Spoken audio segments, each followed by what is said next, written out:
82 کی بات ہے، میں انڈیا گیا اکیلا،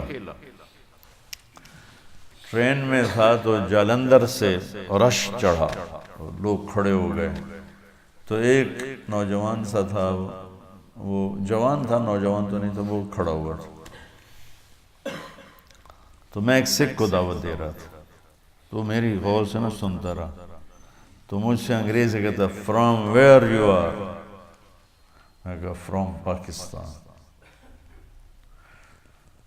تو پھر کہنے لگا فرام ویئر ان پاکستان، میں کہا ملتان، فرام ویئر ان ملتان،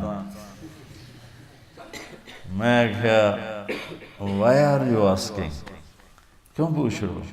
کہا I am from Multan, a small town Tulamba. جب تلمبا کہا تو میں ہنس پڑا، تو پھر اردو میں بولا ہنسے کیوں ہو؟ میں نے کہا آئی ایم فرام تلمبا۔ کہنے لگا آپ اپنی بولی بولیے۔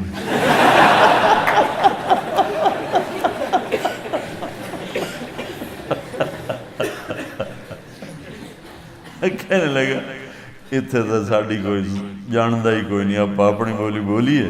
میں کہا بولیے۔ اس نے پیچھے اس کی بہن مجمع میں پھنسی کھڑی تھی، ایجڑ عمر رسیدہ، اس نے اس کو جا کے بتایا کہ تلمبے کا ایک لڑکا بیٹھا ہوا، وہ تو آئی شیرنی کی طرح تھی بھی ایسی ہیوی ویٹ، اس نے ایک ادھر پھینکا، ایک تو ادھر پھینکا، ادھر پھینکا۔ اچھا میرے سامنے والی سیٹ پر 3 آدمی بیٹھے تھے، تو 3 ہی کی وہ تھی، تو اس نے آگے ان کے بیچ میں جو گھسی، ایک نیچے گر گیا،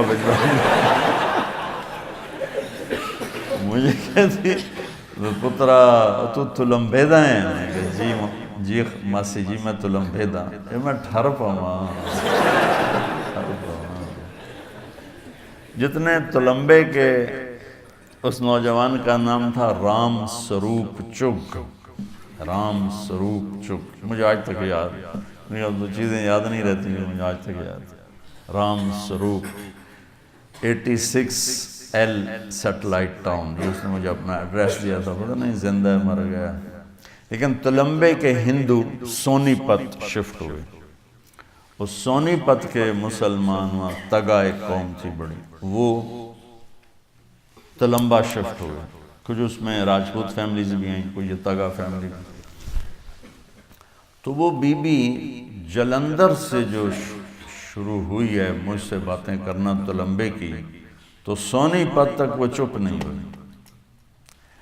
امبالے گاڑی روکی تو میں نے وہ باہر چھاوڑی والا سیب بیچ رہا تھا، میں نے سیب لیے، تو میں نے کاٹ کے میں نے کہا ماسی کھاسو، کہ پترہ سی مسلیاں کو لوگ کھاندے نہیں، پر تو تلمبے دائیں، تیرے کو ضرور کھاس۔ تو کھائے۔ وہ بڑی مالدار فیملی تھی، انہوں نے مجھے جو حویلی بتائی وہ تلمبے کی ایک اینٹیک حویلیوں میں تھی، تو کہنے لگی میرے باپو حویلی پوری کی تھی تو دو ملک بن گیا، تو سانو اے چھوٹا جا ہے اس لئے رام سروپ جمعے آیا یہ حالی 6 مہینے دائی، انہوں لیتے سے نکلے ہیں، تو ہر شاہ چھڑتے آگئے۔ تلمبے میں ہندوؤں کی 2 بڑی فیملیاں تھیں، ایک پروتھی اور ایک چک۔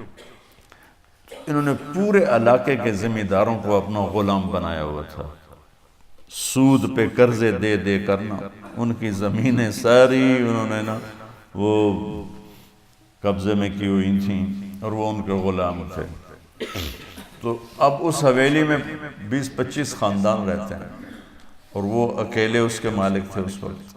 کہنے لگی میرے باپو ایتھے آ کے مرن تائیں جتی نہ پائی، کہ جتی پاؤنی ہے تو تلمبے دی پاؤنی نہیں تو پاؤنی نہیں۔ ایک تلمبے کا حقہ، ایک کھسا، یہ مشہور تھا، تو اس لیے وہ اسی جوتے کے چکر میں ننگے پاؤں ہی مر گیا باپ ہمارا۔